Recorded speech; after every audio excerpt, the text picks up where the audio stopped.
Als erstes spricht Nancy Larenas von der Chile Freundschaftsgesellschaft Salvador Allende e.V.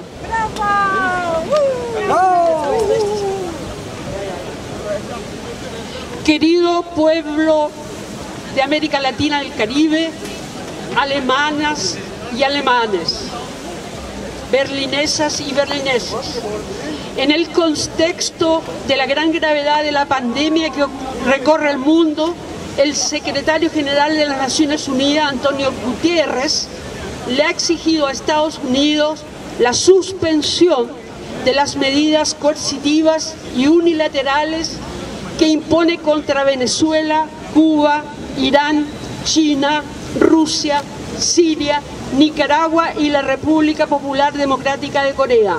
Pero Estados Unidos se niega a cumplir con sus obligaciones internacionales, continúa violando los derechos humanos en su país y para mantener su hegemonía mundial continúa asfixiando a los países que no se alinean con sus intereses. Volvemos a denunciar desde aquí como un crimen el bloqueo a Cuba y Venezuela, ya que limita la posibilidad de estos países para enfrentar la pandemia del coronavirus, cuando el imperialismo yanqui les impide comprar alimentos, medicinas y combustibles en el mercado internacional.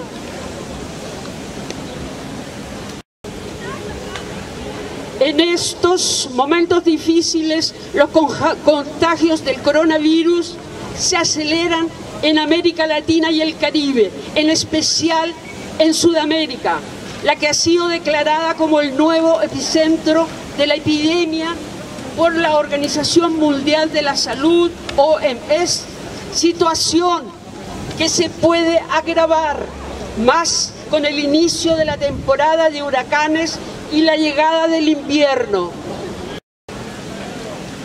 Los intentos de los gobiernos de América Latina y el Caribe de contención de la crisis sanitaria se ha transformado en un desastre.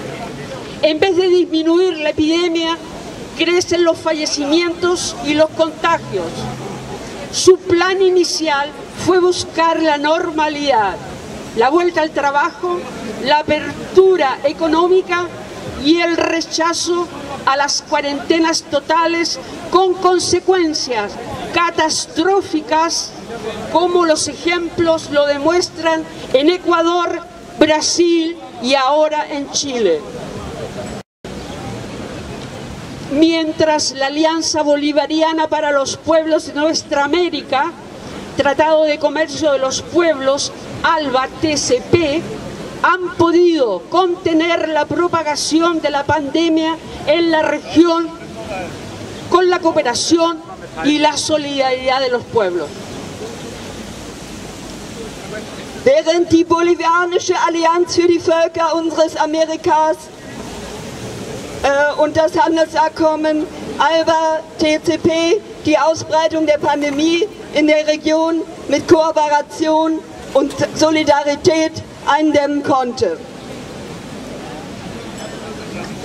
Nuestros pueblos están sufriendo cada día más el desempleo, la falta de seguridad sanitaria y se sienten los signos del hambre creciente en nuestra región, en países que no sufren el bloqueo económico de los Estados Unidos y cuyos gobiernos no tienen la voluntad política de dar respuesta, donde los ciudadanos desesperados están violando las cuarentenas para salir en busca de dinero y alimentos, colgando banderas rojas y blancas en sus hogares en un grito de auxilio.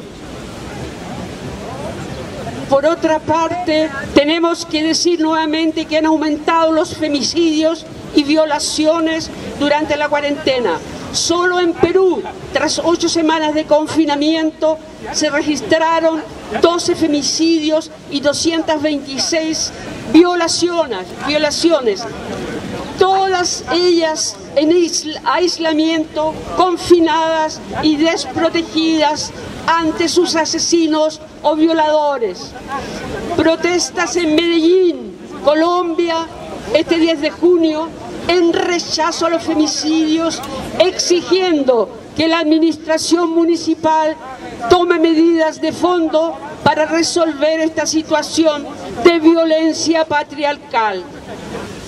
Las empresas y las multinacionales continúan con sus ganancias con el apoyo de los gobiernos de derecha de nuestro continente.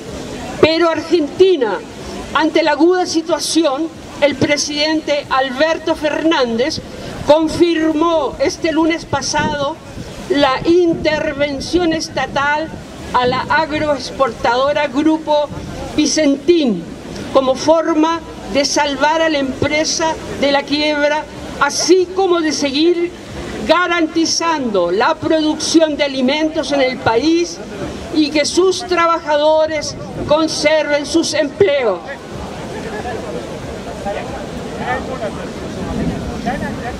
Desde aquí decimos que se debe garantizar la vida de nuestros pueblos con un ingreso familiar básico que cubra las necesidades, a objeto de garantizar el cumplimiento de la cuarentena sin amenazar la subsistencia de las personas.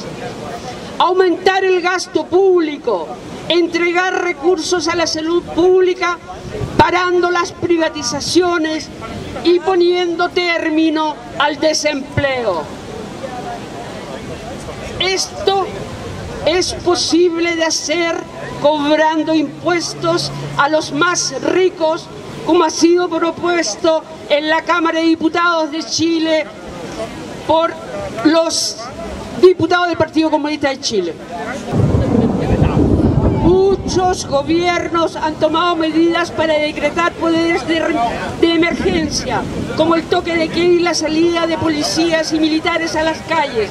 Pero la aplicación de estos poderes de emergencia y las violaciones del toque de queda por la población no justifican detenciones arbitrarias por parte de la policía y el ejército, en una región que todavía lucha por superar una historia de dictaduras militares, periodo cruel de nuestra historia. La policía brasileña masacró a fines de mayo a 3 personas, dejando un rastro de destrucción en una brutal operación del Batallón de Operaciones de la Policía Civil y la Policía Especial BOPE en el complejo Alemão, una de las favelas más grandes de Río de Janeiro. Decimos desde aquí que cualquier despliegue militar en la crisis actual debe tener una fecha de finalización clara para que la presencia de los soldados en las calles no se normalice y deben permanecer bajo un control civil. Otro punto al cual hay que llamar la atención y destacar es que la Oficina de Transparencia Internacional, TI, en Panamá advirtió este martes pasado que la emergencia sanitaria está siendo utilizado como argumento por los gobiernos para restringir los derechos fundamentales y con ellos concentrar los poderes del Estado. Los gobiernos de derecha latinoamericanos quieren utilizar el Estado para reprimir al pueblo, pero no para resolver los problemas sociales. Aprovechándose de la pandemia y a través de leyes que quieren instaurar la violencia estatal, como son los casos de Uruguay, Ecuador y Chile. El gobierno de derecha del Uruguay, con su ley de urgencia, no garantiza las normas internacionales de derechos humanos según las Naciones Unidas y quiere dar garantías al uso de la fuerza por parte de la policía y los militares, lesionando el derecho de reunión pacífica y libertad de expresión, e insta al gobierno a que retire esta ley. En Ecuador, El recuerdo del estallido social de octubre del año pasado está latente, por eso el 29 de mayo de este año el Ministerio de Defensa sacó el acuerdo 179 que regula el uso de la fuerza letal que puede causar lesiones corporales o la muerte, que será aplicada en disturbios internos por las Fuerzas Armadas, presentando a la protesta social como amenaza al orden interno. Aquí se está hablando de armas de fuego que afectarían el derecho a la integridad y a la vida. Y desde aquí decimos, basta con la violencia policial y militar, respeto al derecho a la protesta social, basta con el bloqueo y sanciones a Venezuela, a Cuba y Nicaragua. Los pueblos unidos jamás serán vencidos. ¡Jamás serán vencidos! El pueblo unido jamás será vencido. El pueblo unido jamás será vencido. El pueblo unido jamás será vencido. Hoch die internationale Solidarität! Hoch die internationale Solidarität! Hoch die internationale Solidarität! Stoppen Sie die Blockade und diese Aktionen gegen Venezuela, Kuba und Nicaragua! Stopp, stopp, stopp! Stopp, stopp, stopp! Stopp, stopp, stopp!